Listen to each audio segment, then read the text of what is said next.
Coba bayangkan, ini di kamar tidur orang Indonesia, kasur tanpa guling rasanya seperti ada yang kurang, seolah tidak lengkap. Tapi kalau kita terbang ke Eropa atau Amerika, guling justru dianggap sebagai barang yang aneh, bahkan tidak lazim.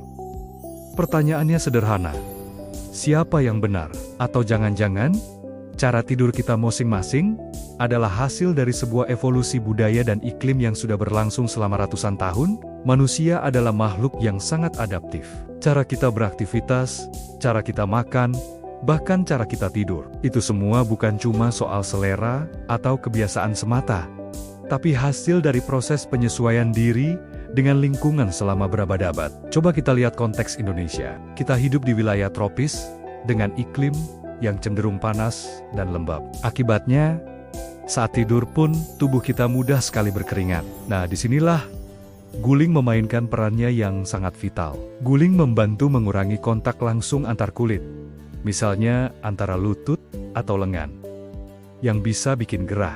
Selain itu, dengan adanya guling, sirkulasi udara di sekitar tubuh jadi lebih lancar. Guling juga berfungsi menjaga posisi tubuh, terutama saat tidur miring, agar tetap stabil dan tidak mudah berguling-guling. Tanpa kita sadari, nenek moyang orang Indonesia sebenarnya telah menemukan sebuah solusi ergonomis yang brilian, jauh sebelum istilah seperti sleep science atau ilmu tidur menjadi populer seperti sekarang. Sekarang, ayo kita geser sedikit ke belahan dunia lain, misalnya ke Eropa atau negara-negara 4 musim lainnya. Di sana, masalah utama saat tidur bukanlah kepanasan, justru sebaliknya, kedinginan. Solusi mereka untuk menghadapi malam yang dingin adalah dengan menggunakan selimut tebal yang kita kenal dengan nama duvet, serta kasur yang lebih empuk untuk menahan panas tubuh. Kebanyakan orang di sana juga cenderung tidur telentang atau meringkuk untuk memaksimalkan kehangatan. Dalam kondisi seperti ini, memeluk guling menjadi tidak relevan. Yang mereka butuhkan bukanlah penyangga untuk sirkulasi udara, melainkan isolasi panas untuk menjaga tubuh tetap hangat sepanjang malam. Jadi, tidak adanya budaya guling di barat bukanlah karena mereka aneh, tapi karena kebutuhan tidur mereka memang berbeda secara fundamental. Nah, disinilah bagian yang paling menarik. Ternyata, kebiasaan orang Indonesia menggunakan guling sejalan dengan temuan-temuan ilmiah modern. Berbagai penelitian menunjukkan bahwa tidur dalam posisi miring tanpa penyangga, apapun bisa membuat tulang belakang sedikit melintir atau tidak lurus. Hal ini dalam jangka panjang dapat menyebabkan tekanan pada pinggul dan punggung bagian bawah. Solusinya, para ahli tidur dan dokter ortopedi modern merekomendasikan untuk meletakkan bantal di antara kedua lutut atau lengan saat tidur miring. Tujuannya adalah untuk menjaga posisi tulang belakang, panggul, dan pinggul tetap netral dan sejajar. Sekarang coba perhatikan, apa fungsi guling bagi orang Indonesia?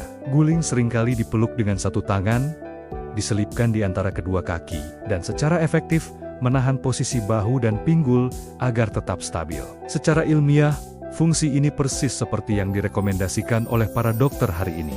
Artinya, orang Indonesia sebenarnya sudah mempraktikkan cara tidur yang benar secara ergonomi. Meskipun mungkin tidak pernah belajar teori atau ilmunya secara formal. Ini adalah kearifan lokal yang terbukti secara sains. Lalu muncul pertanyaan, kenapa orang Barat baru mulai menggunakan benda mirip guling belakangan ini? Dalam 20-30 tahun terakhir, kita melihat produk seperti body pillow, pregnancy pillow, atau side sleeper pillow menjadi semakin populer di pasar barat.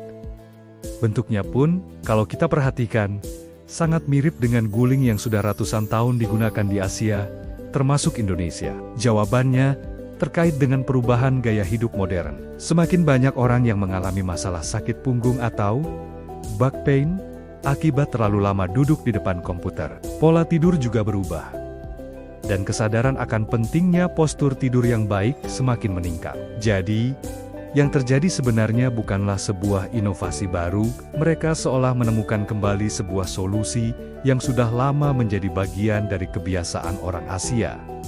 Lucunya, apa yang bagi kita adalah barang sehari-hari, bagi mereka menjadi sebuah produk kesehatan modern. Tapi, ada satu aspek lagi yang sering kita lupakan. saat membahas soal guling. Aspek psikologi dan emosi. Pernahkah kamu bertanya-tanya, kenapa memeluk sesuatu saat tidur terasa begitu menenangkan? Secara psikologis, tindakan memeluk dapat merangsang pelepasan hormon oksitosin, yang sering disebut hormon cinta atau kasih sayang. Hormon ini membantu mengurangi tingkat kecemasan, memberikan rasa aman, dan menurunkan stres ringan.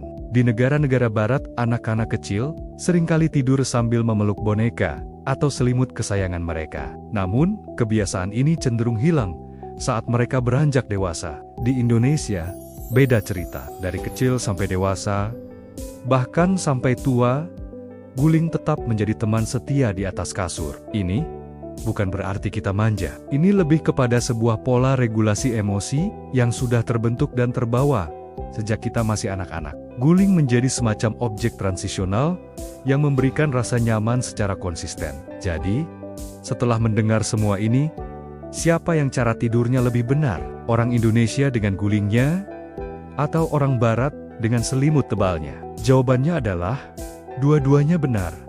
Dalam konteksnya masing-masing, cara tidur orang Indonesia adalah sebuah adaptasi cerdas terhadap iklim yang panas, di mana prioritasnya adalah sirkulasi udara dan postur yang stabil saat tidur miring. Guling hadir sebagai penyeimbang yang sempurna. Sementara itu, cara tidur orang Barat adalah adaptasi terhadap iklim yang dingin, di mana prioritasnya adalah menjaga kehangatan tubuh.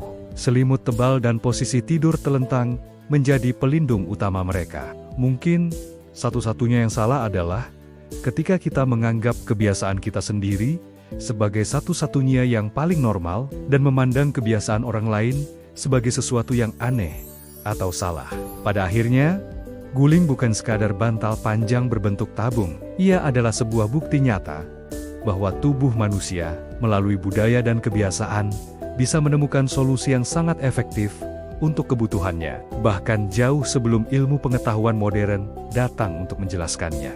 Jadi, kalau malam ini kamu tidur sambil memeluk guling kesayanganmu, ingatlah satu hal, itu bukan sekadar kebiasaan aneh. Itu adalah warisan adaptasi cerdas dari nenek moyang orang Nusantara. Terima kasih sudah menonton. Jangan lupa subscribe untuk konten menarik lainnya. Sampai jumpa.